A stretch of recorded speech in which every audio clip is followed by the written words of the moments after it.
Hey, hello, hi. I'm Ghostie, and hello to you, YouTube, and everyone else, and pretty much everyone watching this video. Hello, hi. Today's video is something different than what we normally do. Obviously, if you've clicked the video, you know what it is already, but it's something different than I normally do, because I normally talk about things of my interest, like comics and games and such. But for this, it is a show I'm interested in, but it's a little outside of what I talk about, but I don't really think that's an issue since this is my channel, and I'm grateful for you to watch this anyways, especially if you're watching this now. And everything before this season has been pretty good, I think, and I've enjoyed it. So I'm going to watch this, and I'm probably going to want to talk about it anyways. So here we go. And also, I mean, you already know, but the show is Stranger Things, Season 4. And I know the episodes are pretty damn long, and it's been a while, so before I get into it, I'm going to say now, I'm really hoping for a really big recap.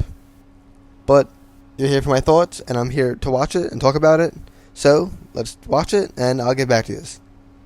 Cue that music. Actually, you know what? Why not? Put the Stranger Things music over it or something. I don't know. Anyways, I'll be back, and see you in a bit.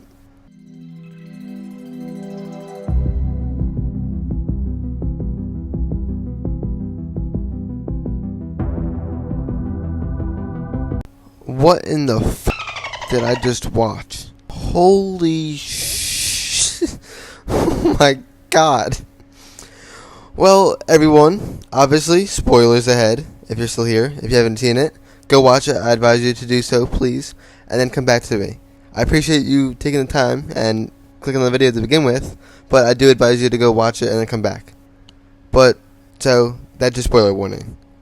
So, everyone, welcome back to Stranger Things, and where very obviously very strange shit happened all the time.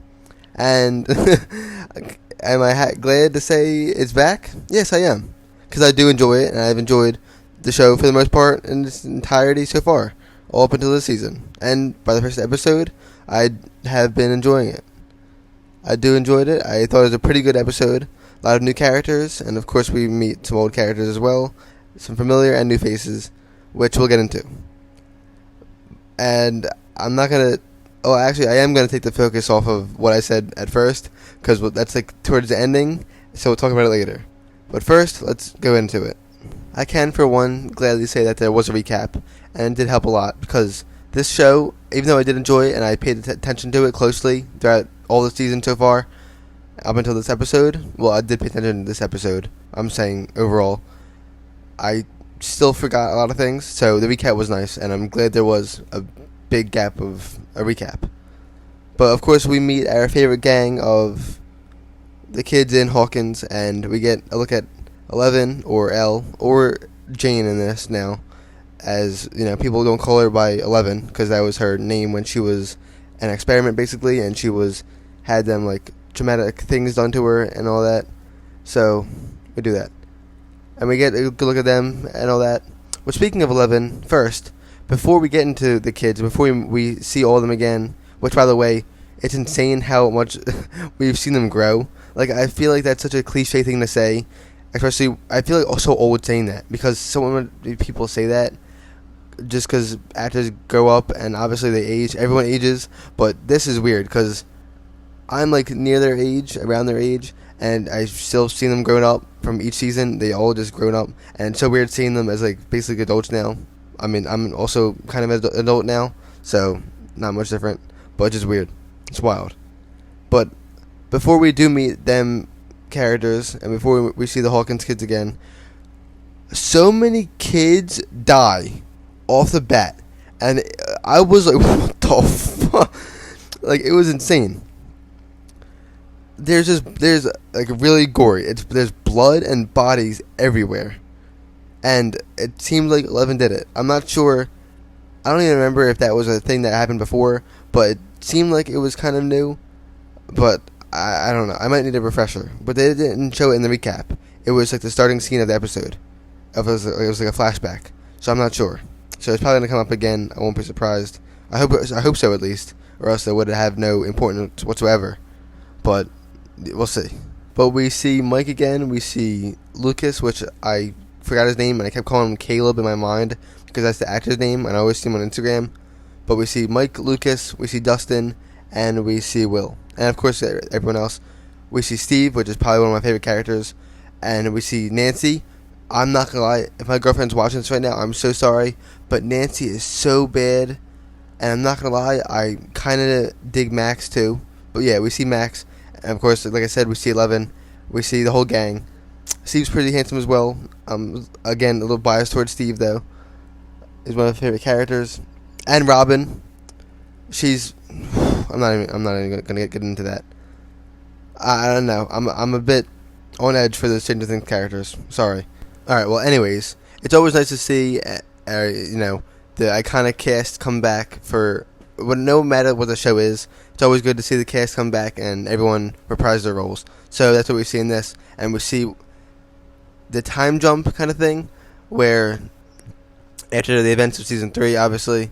Because obviously season 4, but after them events, we see the time jump, and everyone somehow meets each other again and comes across each other. So we see it happen. Mike is still with Dustin, and they're buddy with each other. Lucas, on the other hand, is not as friendly with them. He's like trying to do 2 things at once, which I know that it makes sense in this, but I do not like the whole cliche thing about, like, I don't want to be a loser kind of thing. Like, I want to be popular. I always hated that. But for, stories and stuff, I get it. So I didn't hate it. But, yeah, he's, like, trying to be popular, and he's trying to, like, get his name out there and things like that. And he's, like, trying to be a star on the basketball team. Even though we know, I sure as hell know, of all people, that you can't escape the nerdy shit. As much as you try, Lucas, you can't escape the nerdy shit. Not that I tried. Trust me, I never would tried. But I'm just saying, once you like it, you can never go back. And then Lucas is not on speaking terms with Max either, which Max is going through a great deal of depression and anxiety because of, obviously she saw her brother absolutely get murked in front of her, and like literally in front of her eyes, which is obviously very traumatic for her and for everyone that was there. But like, Jesus, it was like such a gory and brutal death too. Good thing she's a fictional character and she can't watch this and listen to it. And, make me embrace how gory it was to remind her. But yeah, they're not on speaking terms, and she broke up with him. And I think it's pretty obvious that she is, like, not fond of him trying to be this, like, all-star player when he's not really that at all. So I think we'll come and get around to that again. But for the most part, everyone's, we see them again, and everyone's doing fine. Besides 11, sadly, which I'm about to talk about now. 11's with the, what are the name? The Byers family again? Yeah. She lives with Will and Joyce in their house. And Jonathan, I think his name was, the older brother. Which also, he goes out with Nancy. And, alright. Anyways, 11 lives with them. And, to try to live an actual normal life, other than, again, her being experimented on. She's actually able to live a normal life now, and live as a functional human being and just doing normal things every day. And she's basically living the life that she wants to live. Like, she's a human, and that's what she is. She's trying to live that life. And obviously she has these like hardships that come in and obstacles that she gets to go. And that girl that like bullies her in this episode is so hot, but is so goddamn annoying, and I hate her. And she's an asshole. I know it's a character, but if she's trying to make the audience hate her, she's doing a hell of a good job. But, like, I could feel for 11. I was never too deep into that same situation kind of thing, but I could feel for her, and I am upset for her. Like, it's sad. It's messed up. And it's just, like, a pain to watch. Oh, wait, actually, now that I'm thinking about it, a thing that later happens, which, like, the girl, like, bullies 11. If you've seen the episode and you're hearing me talk right now, so you know what I'm talking about. But 11 is, like, talking to that girl or whatever, and the girl, no, they're outside, and then the girl, like, trips her or something, and she drops a project that she made about Hopper, her dad, and, like, their old house and whatnot. And the whole time, this girl's been bullying 11, by the way. Or she's been bullying Jane. I'm still going to call her 11, no matter what. So, get used to it. Sorry. But she's been bullying her the whole episode or whatever, and 11 gets, like, tired of it. Like after she destroys like their little like house, her like diagram or diorama, or she says like diorama, whatever. I don't know. She pronounces it wrong because she's still kind of learning how to be a functional human being, so it makes sense. But this girl's bullying her the entire time, and then 11 like snaps, and she tries to use her powers on her, and I was like, holy shit, please like absolutely wreck her. But it ends up being 11 making a total embarrassment of herself and a really cringy moment, and just her screaming at her, which not cringy as in like cringy like I can't watch, like the thing itself is a cringy, just like that situation is cringy. Like I'm not calling the show cringy, but like that situation and just like watching it happen, like I was in the audience or I was in the same crowd as all the people were at the school, it's just like, oh wow, that's like embarrassing kind of thing. If you've seen it, you know exactly what I'm talking about, and you could probably relate to exactly how I'm explaining it. I don't know how else to talk about that. Oh, and also Dustin's still talking to that girl that uses really cheesy catchphrases, but I love it, and I'm happy for him. I'm happy for my man Dustin. I will say that. And other than them familiar faces that we already know, though, we do meet some new characters. I think the one guy's name was Eddie Munson, I think it was. Eddie Munson. Yeah. I actually do like him. He seems a bit out there, which I actually do like a little bit. What the hell? I actually do like him a little bit. And then he's the leader of the Hellfire Club, like that like Dungeons and Dragons kind of like after school kind of club thing. And he seems a lot older than his age, or like than a high school student. So I'm pretty sure they say that actually, that he's like held back a good bit, or something along those lines. He seems a lot older. And then we have Chrissy, which we'll get into, which I don't even know where to begin with her. And then some other guys. The other guys on the Hellfire Club are like the most stereotypical, like nerdy aspect characters ever. They had to give them braces. They had to give them lisps. They had to give the clothing. Everything just screams like their interests and like the Hellfire Club like aspect and that like theme kind of thing. Their aesthetic. We get the basketball players, which I will say now, I think there's more to the basketball player than it's leading on, because I feel like that some stuff might be a little foreshadowing or like a metaphor type thing, but maybe not. I don't know. I thought there was going to be more to Eddie than was led on, but then at the end of the episode, it wasn't Eddie that had anything to do with anything. It was Chrissy. And, well, through the whole episode, Chrissy's like dealing with shit, and like she's like noticing really weird things, obviously. And then at the end, that weird ass shit, which I don't even know where to begin, they're going to pick up from. And I'm really excited to watch the next episode. I'm about to edit this video. But they do have Chrissy, and they do have Eddie Munson, some new characters. And yeah, I do think there's more than leading on with the basketball player, the lead basketball player. And like I said, I thought it was going to be Eddie, but nope, it was Chrissy. And I don't know what Chrissy's connection is. We don't know yet by this episode. Hopefully they get into that. And honestly, just to throw it out there, it's not really a theory. I'm just like throwing this idea out there in case I'm right. And this Chrissy character, the cheerleader, I would not be surprised if she has connections to 11 or to the laboratories that they have flashbacks towards at the beginning of the episode with 11 when she kills, or I mean, at least I assume she killed all the kids. Whatever that scene was with the doctor trying to help the kid and like basically strengthening his powers, and then like turns out 11's killing everyone and everyone's dead in like the next scene. That scene and the laboratories, I think Chrissy might be connected to somehow. Just to throw it out there, but I'm not sure completely, because a lot of the characters, actually Will wasn't part of that, was he? And he had that connection to the Upside Down because of shit happened like in the first season. So maybe not. I'm not sure. The Upside Down is interesting. It's weird. I really do like it though, and this episode doesn't even start to bring out the Upside Down, which is weird. We have, you know what? We'll save that for later. Let's talk about some other things that we haven't talked about yet. They're still dealing with the events of Billy's death. Just like I said, Max's, obviously, she was his sister, which makes sense. But the school is still like mourning their deaths, and it's still taking like the aftermath is still heavy on the school and the community, which is good to see. Well, not good to see that they're suffering, but good to see that it makes sense and it would happen, kind of thing. We also see Joyce. We don't see Hopper. Hopper was in the trailer, which is weird, but they didn't show him yet. I really, really wish they didn't show him in the trailers at all, because it would have kept that feeling and question of whether he's alive or is he actually dead, kind of thing. But we see Joyce. Joyce gets the package, which is this really weird Russian doll, which I thought was going to be Russians coming after her. But turns out it was from Hopper, or from someone else. And Hopper is actually alive, and it tells Joyce. We don't see her, like, actual, like, after reaction to it. We see her, like, live reaction to it. Like, oh, wow, she's like, stunned or whatever. Too stunned to speak kind of thing. But then we don't see her after that. But we see the doll, and then spoken or whatever.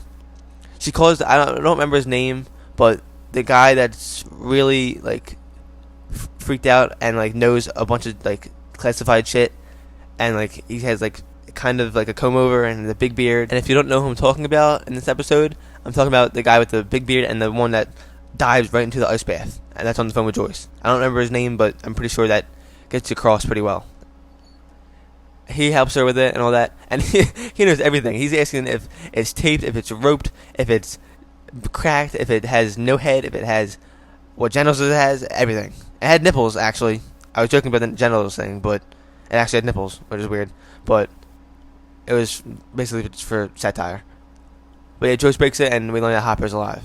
So that's pretty cool, and I'm glad that we actually got to see it semi-early on, and didn't wait, 5 episodes to actually show it. Because he was in the trailer, so obviously it was a thing people were going to be wanting to wait for, or people were going to be waiting for, regardless of what is taking place already in the show. It was a thing that people wanted to see, and including me. Hopper, I love Hopper. And, of course, that shit was really sad last season. So, happy to see he's back. Steven is working at, a VHS store sort of thing, I think. And he has this thing with this girl that's an obviously, stereotypical, dumb blonde sort of thing. And it's just funny. And he's, trying to, get into it, and he can't because she's just so, unbelievably, unable to deal with. And then Robin, on the other hand, is in the string band for the school, and she's still with Steven, and they're still friends and whatever. And she's crushing on this girl, which is so cute to see. But she's trying to talk to her and whatnot, and she's looking at her and all that. It's relatable. It's happened before or whatever. And if you've ever grown up or whatever and had a crush, you always had that feeling. And I don't know, it's cute. I'm rooting for Robin. I'm not gonna lie. I want to see her win. I want to see them together. And by the looks of it, I won't be surprised if the girl's actually gay herself. So Robin might have a chance. Who knows? Or maybe Stranger Things. They could unbelievably flip it and have the girl be this evil hell worshipping monster. We don't know, but we'll see. Also, I'm not gonna lie, that Hellfire Club shirt is pretty fire. I would rock that. Not a long sleeve, because I don't like that long sleeve design. But for a short sleeve or a jacket or a hoodie or something, I'd cop. That's pretty nice. And then I'm gonna come back to the kids again, or group of friends, and that it seems like Lucas and the duo of Mike and Dustin are growing distant towards each other, or not going towards each other, but growing away from each other, because he's trying to focus on basketball while they're trying to focus on their own things. They even got the man's sister in on their Hellfire Club game sort of thing, versus a monster named Vecna, which is pretty ironic.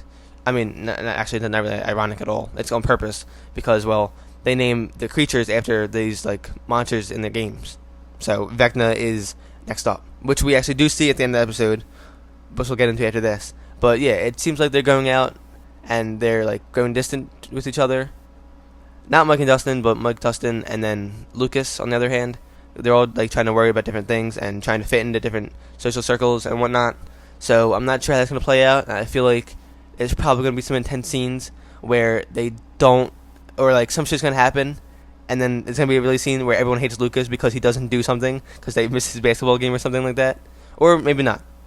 I feel like that's done a lot though, just because some dumb choice that's takes that the person takes to heart, and they decide to do some really dumb decision later on because of that, their own personal vendetta against the other people.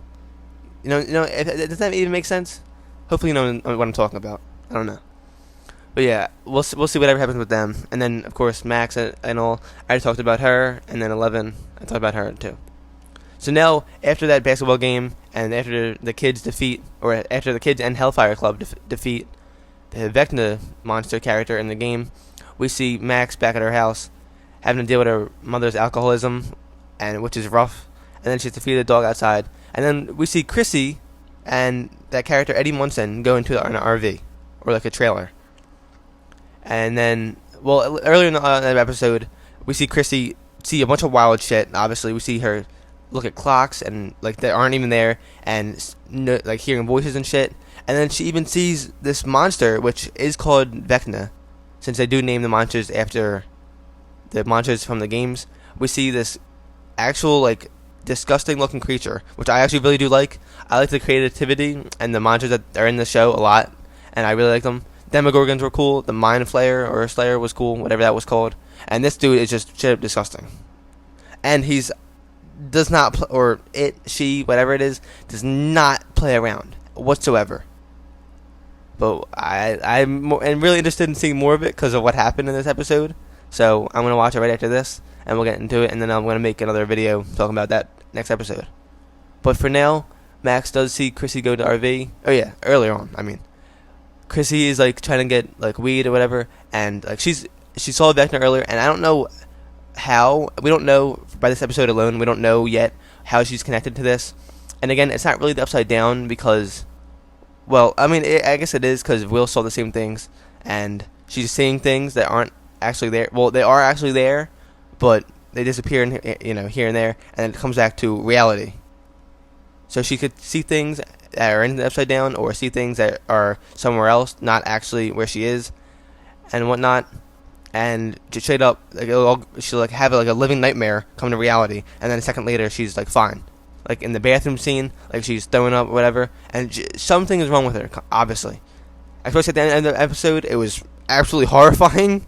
It was sick to see because I like gore and stuff, but Jesus Christ, it was something else.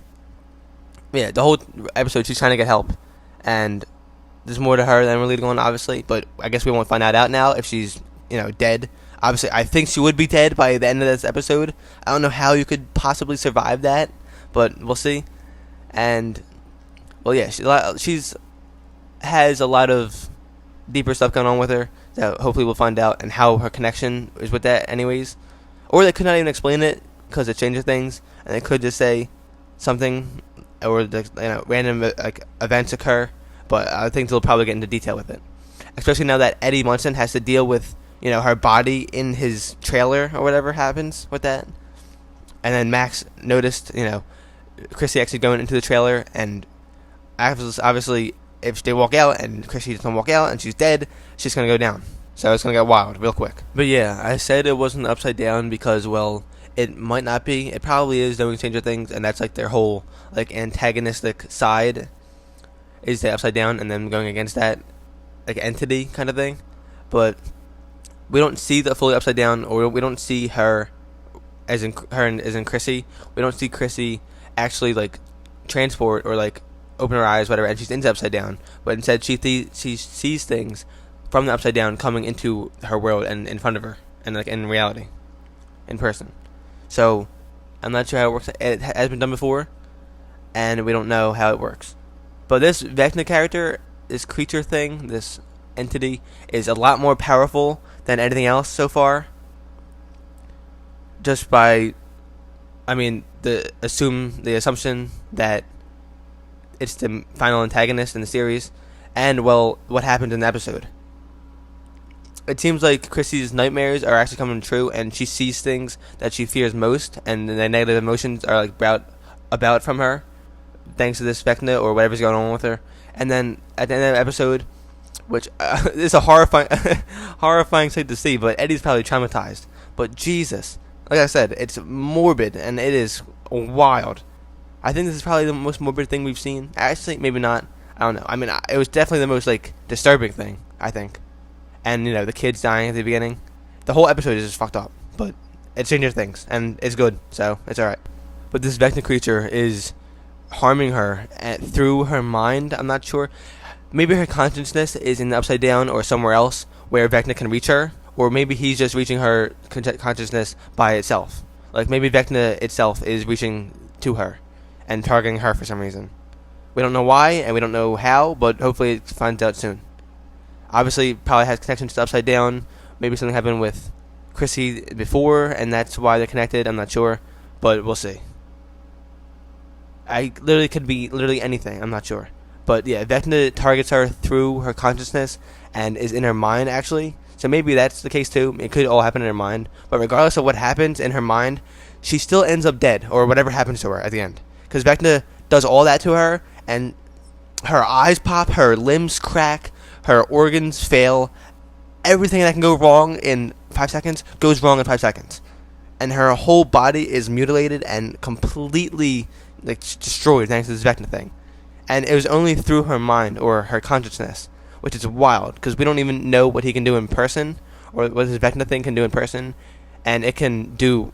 We don't even know. So I'm really interested in seeing it, and I really like Vecna so far as an antagonist.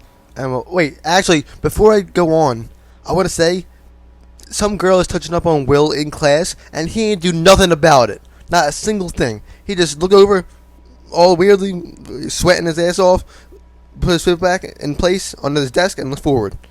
Like, man, how could you fold so hard? How could you even... Oh, missed opportunity. Will took an L, but that's alright. Not the first time. That's alright. Hopefully learn from his actions. But, where were we at? What was it saying? Oh yeah, Vecna. I just really do like Vecna as an antagonist and a character so far. We didn't even see much of it, but I do like it a lot so far. And I always like the evil side and like antagonist side of things, so I'm always for it. So, and again, like we don't know much about it so far, and we don't know who it actually is. If it is a person to begin with, or if it's like, it seems like it might be an embodiment, like an actual physical living manifestation of the Upside Down sort of thing, which would be pretty cool. Like that's like all that upside down and like evil incarnate in the embodiment, which would be pretty cool. But it could also be a person. I'm not sure who it is, so we'll see, and we'll keep watching it. But like I said, there's obviously something could have connections and some wild shit's going down, and hopefully we'll learn about it in the following episodes. But I think that pretty much covers everything I wanted to talk about. Stranger Things is a thing where I don't know what to talk about most, but I'm still gonna put my point across and talk about things that I want to talk about. So. Yeah, it's a little weird so far. It's a little strange, as I would say. Sorry for the corny jokes, I always do it.